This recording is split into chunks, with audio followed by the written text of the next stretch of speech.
네, 미래문화 우리 현대시 감상하기의 남신이주 유동 박시봉방 수업을 해보도록 하겠습니다. 이거 백석 작품 우리 교재에서 배우지 않았나요? 고다배 문학에서? 아니었나? 문학이 없었나? 그럼 언젠가 한번 배우지 않았나요? 네. 그지? 이거 처음 본다 손 들어봐. 학교 말고 그냥 처음 본다. 없어. 이거 많이 배웠을 거예요. 뭐 모의고사 뭐 기출도 많이 되고 그냥 굉장히 아주 유명한 작품입니다. 자, 그럼 여러분 먼저 백석이라는 작가에 대해서 한번 알아볼게요. 백석 씨의 특징은 무엇일까요? 잘생겼어요. 맞아요, 잘생겼어요. 엄청 잘생겼어요. 파마머리인데 굉장히 현대적으로 생겨서 당대에 거의 아이돌급의 인기를 누렸다고 합니다. 그런데 백석은요 제복 작가예요. 제복 작가가 뭘까? 원래 북한 사람. 고향이 저기 원래 북쪽이야. 그러니까 월남한 건 아니고요. 월남한 건 아니고 그냥 원래 고향이 북한 사람이거든요. 그래서 굉장히 인기가 있었고 사회적으로 영향력이 큰 인물이었기 때문에 북한이 사상 주입을 이마시켰겠죠. 하지만 통하지 않아서 뭐 거기 아오지 탄감 같은 데서 노동자로 전락해가지고 뭐 그렇게 쓸쓸하게 생활 나가겠다는 썰이 있어요. 근데 북쪽이라 자세히 알 수는 없어요. 자, 그 다음 어쨌든 간에 일제강점기 때 시인이라는 게 중요해요. 그런데 우리 북한 지역은요 아무래도 자원이 많다 보니까 일제의 수탈이 더 심했겠죠. 다 파헤쳤잖아. 그래서요 고향을 잃고 떠돌이 생활을 했어요. 그렇게 고향을 잃고 떠돌아다니는 사람들을 뭐라고 부르죠? 유랑민, 유이민이 되었어요. 유랑하고 이민하는 유랑민이 되었는데요. 이 백석 시인은요 일제강점기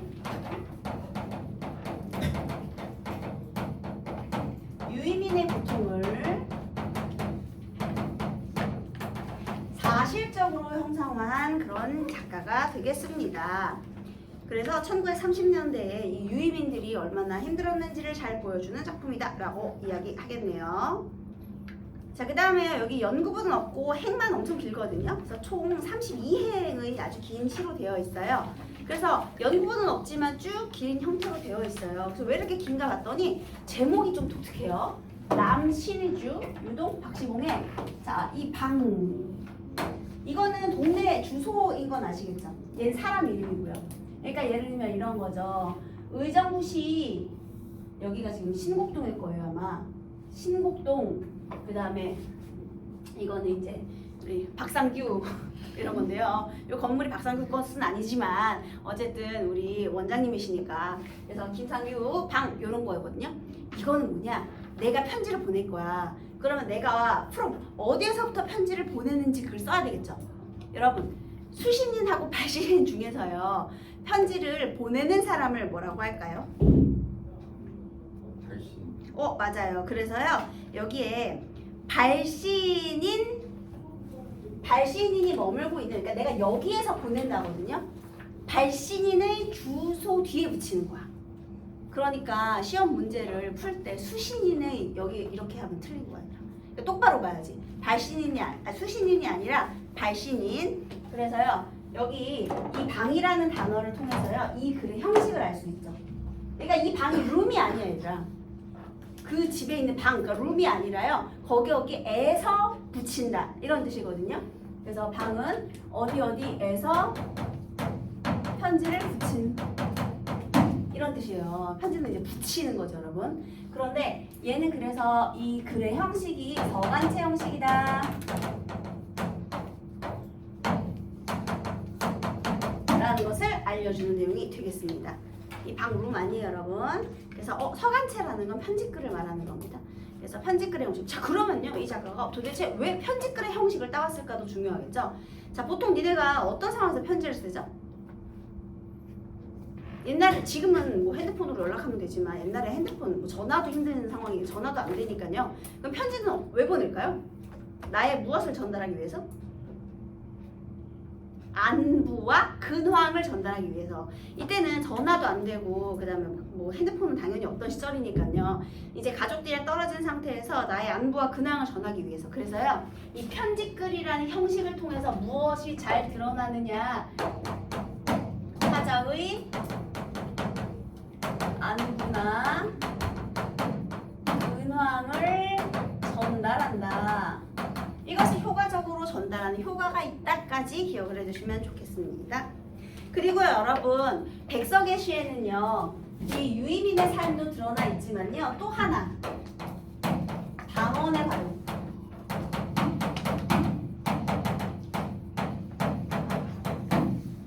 일제가 우리말 못 쓰게 했잖아요.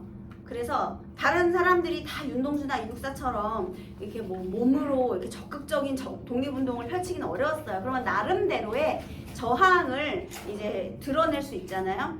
그래서 요 백석 시인은요, 사라져가는 우리말을 굳이 자꾸만 끄집어내서 이 시 속에 사용을 했어요. 그것도 하나의 저항 방법이지.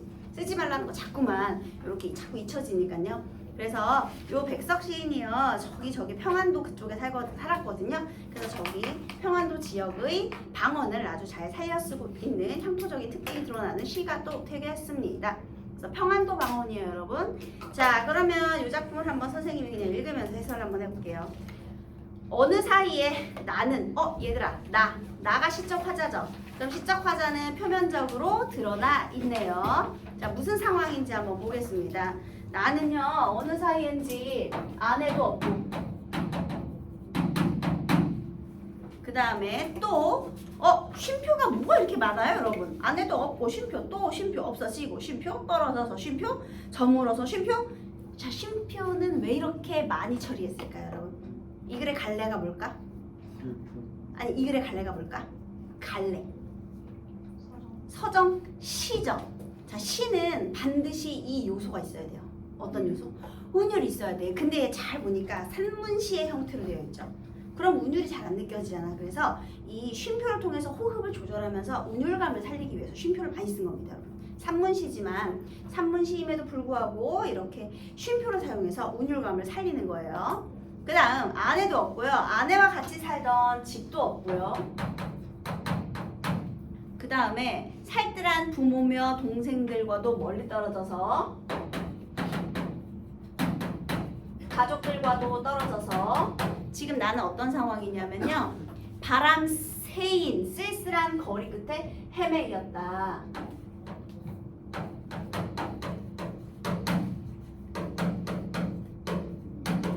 거리를 헤맸다라고 얘기를 하는 거예요. 그러면 헤매이었다 이렇게 얘기를 하는데요. 지금 그러면 여기에서 시적 화자의 처지가 제시되고 있어요. 그렇죠? 그러면 어떤 처지? 고향을 떠나서 타향해서 지금 노숙하고 있죠. 거리를 헤맸다라는 건 거리에서 먹고 자고 있다, 노숙했다라는 거잖아요. 그래서 지금 이 나의 처지가 드러나고 있는데요. 이 나는요, 우리 타향에서 고향을 떠난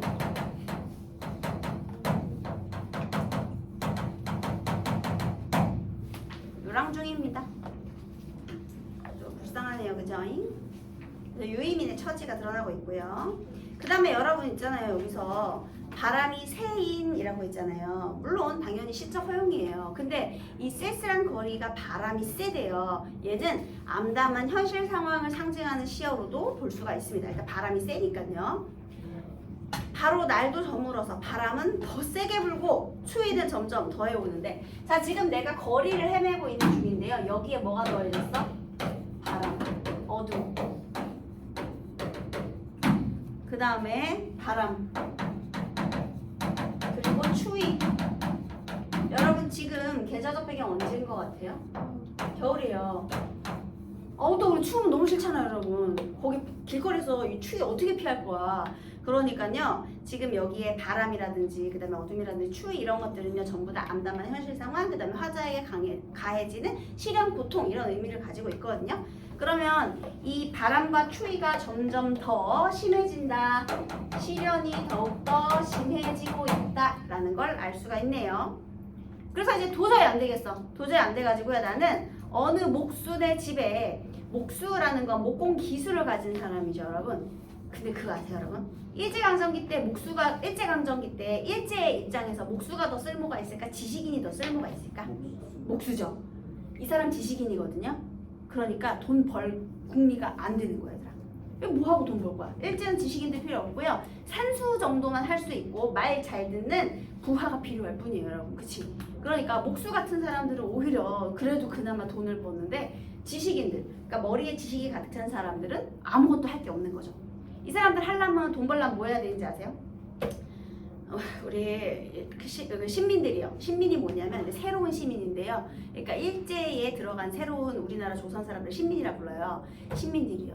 우리 제국에 뭐 새로운 뭐 이렇게 뭐 백성이 되어라, 뭐 찬양하라. 그래서 이렇게 친이라는 글 같은 걸 막 선동하는 글을 써야 돼요. 그거 안 하면 이렇게 가난한 거야, 얘들아.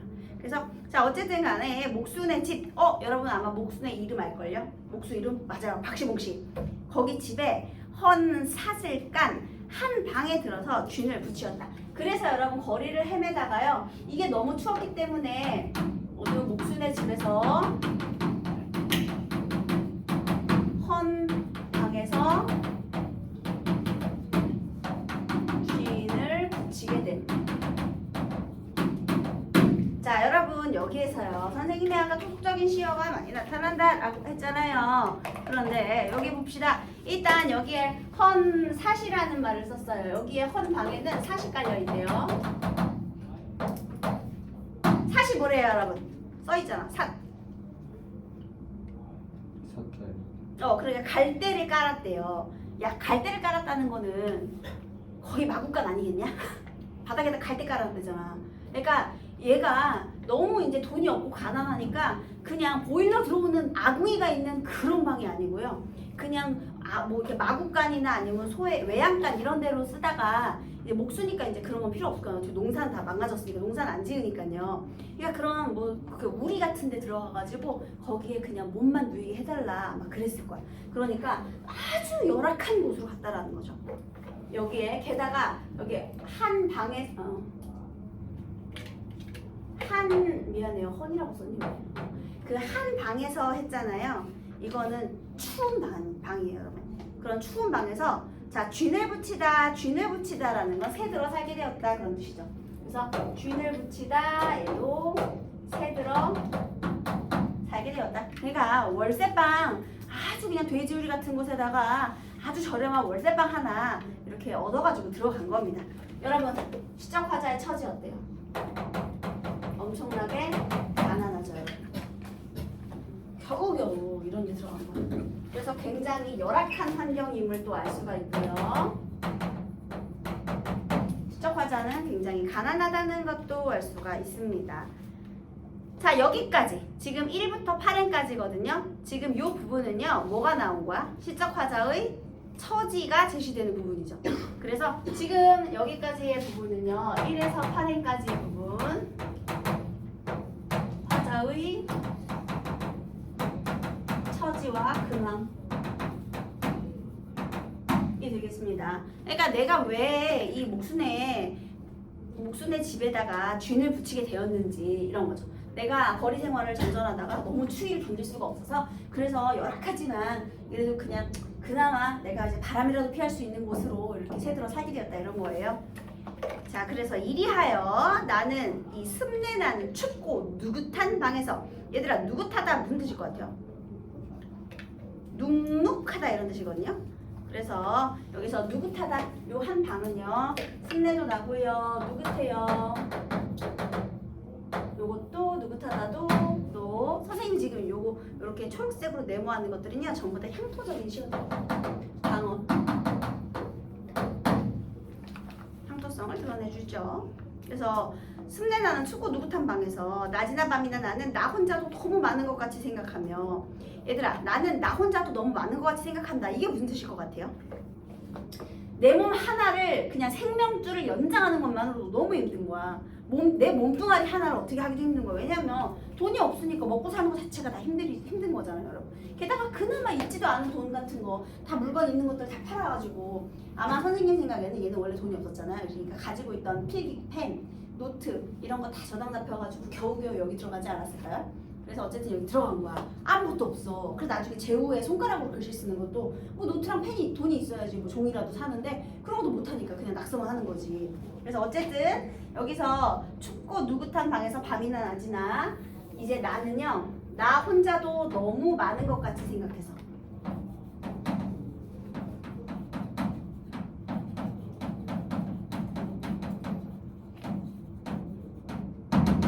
이거는요 자기 몸 하나도 건사하기 지금 힘든 상황이고요. 그래서 지금 이렇게 뭐 견디기 힘든 그런 상황에서 딜옹배기에 북덕불이라도 담겨오면이라고 했어요. 자, 여기에 딜옹배기에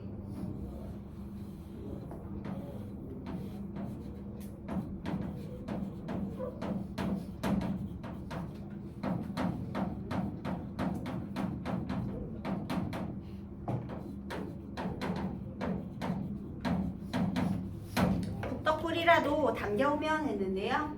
질그릇에 담긴 작은 불 되겠습니다. 너네 혹시 캠핑 같은 데 가면은 이렇게 막 나무 떼고 거기 그 나무가 이제 수치돼가지고 좀 이렇게 남았을 때요. 캠핑 그 의자 밑에 한번 이렇게 넣어 보셨나요? 그 캠핑 의자가 이렇게 생겼잖아요. 다리가 이렇게 생겼잖아요. 그래서 보통 너무 추우니까 앉아있을 때 그 달궈진 수치된 나무를 꺼내가지고 그 의자 아래에다가 놓으면 엉덩이가 뜨끈뜨끈하거든요, 여러분. 자, 그러니까요. 이게 아마 주인집에서도 너무 미안했겠지. 여기에 뭐 아궁이가 있는 것도 아니고 얼마나 눅눅하고 춥고 이상하겠냐. 뭐 돼지우리 같은 걸로 쓰던 데인데. 그러니까 이 사람이 너무 추워하니까 아마 자기네 아궁이에서 떼고 남은 불을 질그릇에 담아가지고 조금 준 거예요. 지금으로 따지면 핫팩을 하나 선물해 줬다고 생각하시면 되겠습니다. 그래서요. 자, 이 북덕불은 화자의 시련, 고난과 의미가 같아요. 이 어둠, 바람, 추위 이런 것과 지금 같아요? 아니요? 그러면 얘는 뭐야? 작은 위로. 희망까지는 안 돼. 희망은 아니야, 얘들아. 뭐 이게 뭘 나한테 어떻게 해줄 수는 없지만 그나마 아주 작은 위로가 되는 소재죠. 아주 작은 위로예요, 여러분. 희망까지는 아니고요. 그래서요. 이렇게 북덕불이라도 담겨오면 이것을 안고 손을 쬐면 어떻게 하는지 알겠죠? 그릇에다 이렇게 손 쬐고 그 다음에 얘가 이제 다 식었어. 그래서 여기다가 제 위에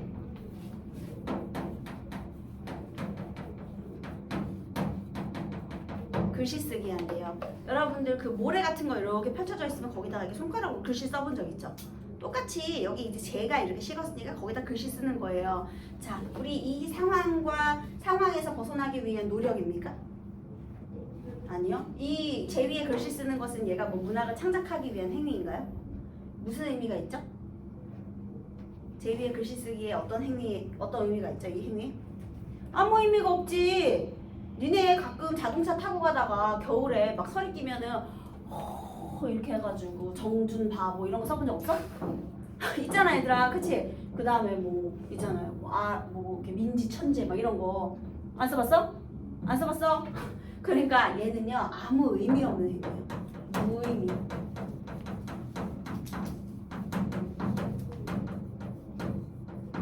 무의미한 행위를 하고 있고요. 또 문 밖에 나가지도 않고 자리에 누워서 머리에 손깍지 베개를 하고 불기도 하면서. 자, 여기 되게 좀 중요한 장면인데요. 얘가 머리에 손깍지 베개를 하고요.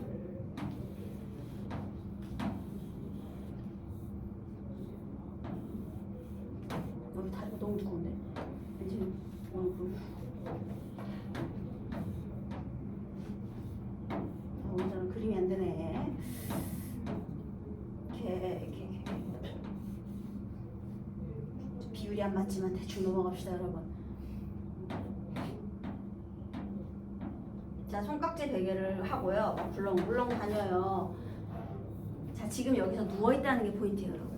선생님이 그림을 그린 이유는 누워있다는 포인트예요. 그래서 지금 문 밖에 나가지도 않고 누워서 뒹굴. 너무 무기력하고 게으르고 나태한 모습을 보여주고 있죠. 그래서요, 이렇게 뒹굴기도 하면서 무기력한. 근데 무기력할 수밖에 없어. 이거는 백성만 그런 게 아니라요. 일제강점기 지식인들에서 나타나는 공통적인 현상인데요. 할 수 있는 게 없어. 일제강점기 때 지식인들은 아무것도 할 수 있는 게 없어. 괜히 빨빨거리로 돌아다니면 사상이 의심된다고 잡혀가요. 눈 마주치면 너 이상한데? 눈빛이 너무 살아있는데? 안 되겠다. 조사 좀 해보자. 그러고 데려가거든요. 그러니까 그냥 가만히 찌그려 있어야 돼. 그래서 이렇게 무기력하게 있었다. 이런 내용이고요. 그 다음에 나는 이제는 무기력하게 누워서 뭐 하느냐? 내 슬픔이며 어리석음이며를 소처럼 연하여 새김질하는 것이었다. 자, 지금 나는 이제 여기서 어떤 생각을 하느냐?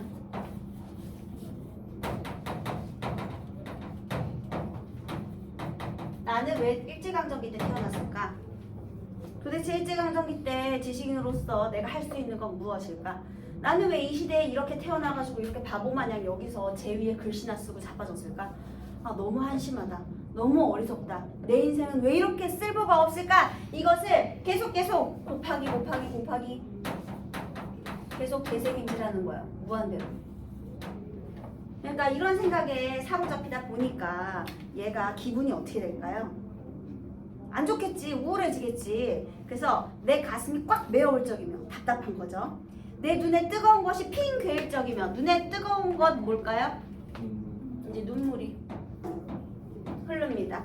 그 다음에요. 또 내 스스로 화끈 나치불도록 부끄러울 적이며 그래서요. 자 지금 여기가 1행에서 8행이었잖아요. 그 다음 이제 9행부터 시작해가지고 부끄러울 적이며 나는 내 슬픔과 어리석음에 눌려 죽을 수밖에 없는 것을 느끼는 것이었다. 자 19행까지 이때는 뭐예요? 슬픔, 어리석음 이것을 계속 생각해보다 보니까 절망으로 여러분 이 시적 화자가요 얘의 인생 그래프를 그린다 라고 한다면요 여기서 아마 이렇게 될 거예요. 제일 마이너스 바닥을 치는 여기가 19회이 되는 거지.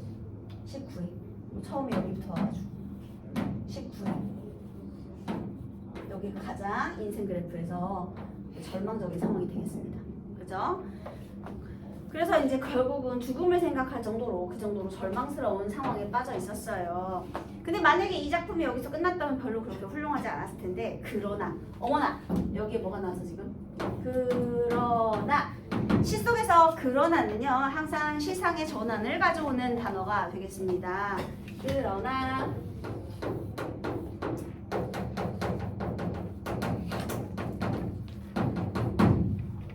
절망이었으니까 뭐 다른 걸로 바꿔주면 되겠네요. 잠시 뒤에 나는 고개를 들어. 아까 누워 있었죠? 처음에 누워 있었잖아요. 누워 있었죠. 그런데 이제는 어떻게 했어요? 고개를 들어.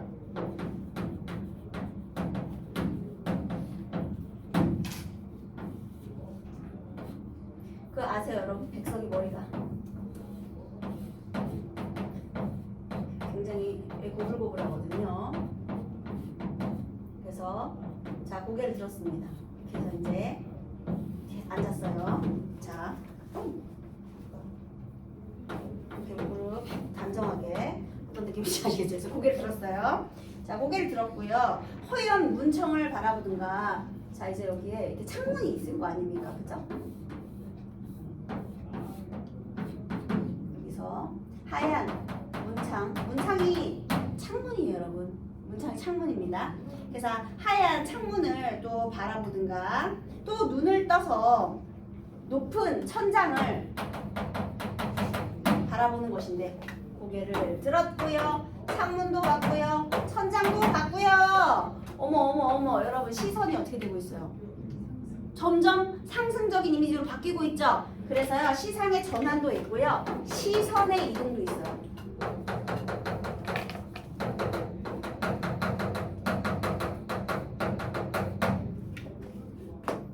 그래서 기분도 뭔가 올라가는 것 같아. 그래서 천장을 쳐다보았습니다. 그래서 상승적인 이미지를 통해서요. 이렇게 시상의 전환을 드러내고 있고요. 그래서 내가 아까 전에 좀 바닥만 이렇게 잘 보세요. 눈가락이 바닥을 향하고 있죠. 그렇게 바닥을 보고 있었는데 이제는 저 위를 한번 보게 되었어요. 그랬더니 이제는 아까 전에는 나는 왜 이렇게 슬플까? 나는 왜 이렇게 못났을까? 나는 왜 이렇게 어리석을까? 이런 생각을 했었잖아요. 그런데 내가 고개를 들어보니까요. 이제 생각이 좀 바뀌었대. 어떻게? 내 뜻이며 힘으로 나를 이끌어가는 건 힘든 일이다. 그래서 내 뜻과 힘으로 나를 이끌어가는 것은 힘든 일이다 라는 걸 생각하면서 이것이 아니라 이것들보다 더 크고 높은 것이 있어서 위에 쓸게요. 더 크고 높은 것이 있어서 나를 마음대로 굴러가는 것을 생각하는 것인데 자 여러분 그럼 여기서요 내 뜻과 내 힘이라는 건요 나의 의지와 나의 능력을 말하는 것이죠. 그렇죠? 그런데요 내 뜻과 내 힘이 아니라 더 크고 높은 것에 의해서. 더 크고 높은 것은 뭘까? 내 뜻과 내 힘은 본인의 의지와 노력, 내 개인의 의지, 내 능력 이런 건데요. 개인의. 근데 그것이 아니라요. 더 크고 높은 것, 더 크고 높은 것은 뭘까? 바로 운명이 되겠습니다. 그러니까 이런 거죠. 내가 일제강점기에 태어나고 싶어서 태어났습니까? 내 잘못이에요? 아니지. 그러면 아까 전에 했는데 내 잘못 같잖아. 절망스러울 때는. 근데 이젠 운명이라는 힘을 깨달았다. 그러면 자책에서 조금 벗어났겠죠. 그래서요. 나를 마음대로 굴려가는 것을 생각하는 것인데, 자 23행에서요. 여기가 23행이에요.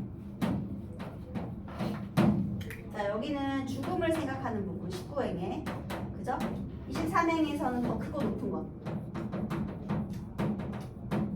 내 운명을 자각하게 되는 순간입니다. 그래서요 운명을 자각했어요. 그래서 이제 그 내 개인의 내 힘을 초월하는 어떤 큰 운명에 대해서 생각을 해봤습니다. 그래서 여기에서는 운명론적 세계관이 바탕이 되고 있고요. 이렇게 하여 여러 날이 지나는 동안에 대해 어지러운 마음에는 슬픔, 한탄, 가라앉을 것은 차츰 앙금이 되어 가라앉고, 얘들아 여기까지는 아까 절망이었지만 지금은 조금 어때요? 마음이 안정됐죠. 그죠? 근데 여러분 아직 하나 해소되지 않은 감정이 있대요. 그건 뭐냐? 바로 외로움이에요. 왜냐면 외로움은 혼자 있으니까 이거는 내 잘잘못을 따지는 그런 것과는 조금은 결이 다른 그런 감정이잖아요. 그래서 가라앉은 거는 다 가라앉아서 조금 외로운 생각이 드는 때쯤에서는, 자 이제 여기서 더 크고 높은 것을 생각했다가 나머지 감정은 다 가라앉았지만 아직 남아있는 것이 바로 외로움이 남아있대요. 외로움은 아직 있는 거야. 나머지 것들은 다 가라앉았어도요.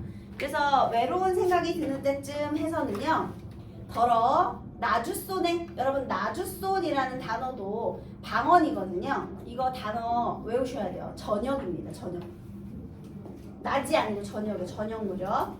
나주손에 쌀랑쌀랑 싸랑눈이 와서, 여러분 여기서 얘가 아직은 이렇게 두명을 자하게 돼서 조금 내면이 안정이 됐잖아요.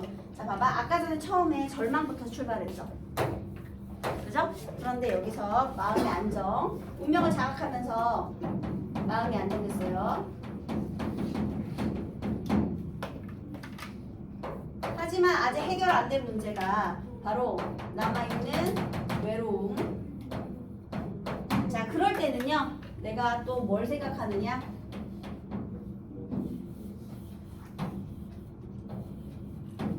자 이번에는 더러 저녁 무렵에 쌀랑쌀랑 싸랑눈이어서 문창을 치기도 하는 때가 있는데, 자 지금 여기가 이제 밖이라고 생각해 보세요. 여기 밖에 지금 뭐가 내리고 있어? 뭐가 내리고 있어? 쌀랑쌀랑 나주 손에 내리는 쌀랑쌀랑 싸랑눈. 나주소는 우리 방언이니까 향토적인 느낌을 주는 소재가 되겠고요. 그 다음 여기 쌀랑 이건 음성상징어죠. 여러분. 음성상징어 쓰고 있고, 쌍시옷 동일한 의문의 반복. 얘는 생동감을 주는 거고요. 조금 살아났지. 아까까지만 해도 막 거의 죽다 살아났지, 그지? 그 다음에 의문의 반복을 통해서 오류를 연구하고요. 그 다음에 아직도 눈이 와요. 그러면 이 눈은 또 시련과 고난의 의미예요. 어쨌든 눈 내리는 거니까요. 자 그렇게 눈이 내릴 때는요, 나는 이런 저녁에는 화로를 더욱 가까이 다가끼며, 그래도 나는 화로가 있지. 좀 식었어도 무릎을 꿇어보며. 자 내가 이때는요, 화로를 이때 요거 아직 집이야 얘들아. 집이라고 생각해봐. 근데 이때 내가 그래도 나는 화로, 지금 똑같은 자세예요. 자 나는 무릎을 꿇었고요. 그 다음에 여기 가까이 뭘 끼고 있어? 화로를 끼고 있대요. 얘들아 무릎은 왜 꿇었을까? 불복하는 거야? 너네 만약에 갑자기 이번 시험 너무 잘 보고 싶어가지고 내가 그 하느님, 부처님, 예수님, 천지신명님께 소원을 빌려고 해요. 자, 우리 소원 한번 빌어봅시다. 자, 손을 모았어. 그럼 갑자기 허리가 이렇게 펴지죠. 내가 기도하는데 이렇게 하고 기도하지 않잖아, 얘들아. 그지? 뭔가 내가 바라는 소망이 있고 뭔가 원하는 게 있으면 일단 자세부터 허리부터 이렇게 경건해지지, 얘들아. 그 손을 왜 모으고 기도하는지 알아요, 여러분? 손을 모으면 허리가 펴져요. 이게 안 돼. 손을 모으면 자연스럽게 허리가 펴지는 거야, 얘들아. 그지? 그러니까 경건함을 드러내기 위한 자세예요. 무릎을 꿇는다는 건. 어른들이 얘기할 때 막 이렇게 다리 쫙 벌리고 앉지 않잖아요. 보통 이렇게 무릎 꿇고 있잖아요. 그래서 여기서 무릎을 꿇는 행위는요, 경건함 태도로 지금 드러내는 것이고요. 그래서 이렇게 무릎을 꿇고요. 그 다음 어떤 어니도 그 방언이에요, 여러분. 네모 이거 초록색 먼 산 뒷 옆에 저기 산에요. 큰 바위가 있어요. 바위요. 얘들아, 나무가 자라기에 바위 옆 어때요? 안 좋지. 나는 그래도 헌 삿을 깔았어도 어쨌든 이 눈을 피할 지붕은 있죠. 그리고 누군가가 준 이 복덕불의 화로라도 조금은 있잖아요. 근데 이 바위 옆에 어느 먼 산에 이 바위 옆에서요 갈매나무가 자라고 있어요. 여러분 여기 북쪽 지역이에요. 갈매나무는요 사실 굉장히 이렇게 굽은 나무예요, 여러분. 막 저렇게 마름들이 큰 소나무 같은 건 아니에요. 근데 중요한 건 이 추위, 북쪽 지방이니까 더 추워. 게다가 얘는 온몸으로 지금 뭘 맞아야 돼? 눈까지 맞아야 돼. 물론 나도 외로워. 나도 외롭지만 나는 그래도 화로 있죠. 그 다음에 난 천장이라도 있잖아요. 근데 이 갈매나무는 어때? 나보다 더 독한 환경을 견뎌내는 존재잖아요. 그래서요 지금 얘는 혼자 먼 산 뒷 옆 바위 옆에서 이 눈도 맞는 따로 외로이 서서 혼자서 하이하니 어둠을 견디며 눈을 맞을 또 그 마른 잎새에는 아마 북쪽 지역이니까 이 파리도 이렇게 뾰족뾰족 가시처럼 자라나지 않았을까요? 그렇지? 원래 추운 지방에서는 침엽수로 자라잖아요, 여러분. 그래서 쌀랑쌀랑 소리도 나며 눈을 맞을 그 드물다는 굵고 정한 갈매나무라는 나무를 생각하는 것이었다. 나무나무 동일한 시와의 반복 있죠, 여러분. 그래서 내가요 이 갈매나무를 생각해 본다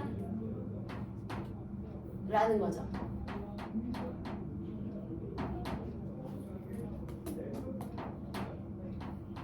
이렇게 굵고 정한 갈매나무를 생각해 봅니다. 왜요? 어떻게 하겠다는 거죠? 이 갈매나무를 통해서 이 갈매나무 어떤 존재예요? 시련을 이겨내는 의지의 표상, 상징이라는 뜻이야. 드러내는 상징.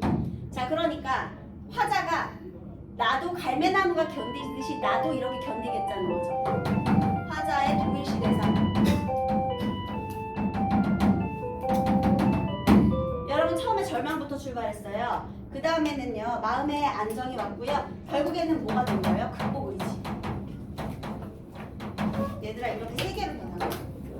그래서 마지막에 저기 지금 19행까지 했잖아요. 그 다음에 아까 전에 20에서 23행 요거거든요. 여기가 20에서 23행이에요. 이게 바로 운명을 자각하는 겁니다. 그 다음에 마지막 24에서 32행 이것이 바로 현실에 대한 극복 의지가 드러나는 부분이 되겠네요. 그 다음 또 하나는요, 여러분. 갈매나무가 나한테 뭐 어쩌다 이런 말 안 했거든요. 얘는 그냥 이걸 견뎌낸대요. 근데 내가 이걸 보고 그래 나도 삶을 이겨내겠어 의지를 가졌죠. 얘는 객관적 상관물로서의 기능을 합니다. 객관적 상관물이 뭔지 아세요, 여러분? 객관적 상관물은요 화자의 정서를 심화시키는 소재거든요. 자, 어떤 정서를 심화시켰어요? 두 글자로 이응지은. 그래, 의지를 심화시켰잖아. 내가 의지를 갖게 됐잖아. 얘 때문에. 이 갈매나무 때문에 내가 의지를 갖게 됐잖아. 그러니까 객관적 상관물이죠. 산꿩도 서럽게 울은 슬픈 날이 있었다. 거기에 산꿩 객관적 상관물일까요, 여러분? 산꿩이 서럽게 울었대. 자, 이거 객관적 상관물이야? 아니요. 걔는 뭘까? 산꿩이 서럽게 울었대. 꿩은 그냥 꿩 우는 거거든요, 여러분. 꿩 물었는데 그 꿩 소리가 서러운 건 사실은 누가 서러운 거야? 내가. 자, 그러면 산꿩이 서럽다? 그러면 걔는 감정이입이지, 얘들아. 걔는 감정이입이야. 이거 객관적 상관물하고 감정이입 구분하셔야 돼요, 여러분. 그러면 이건 어때요?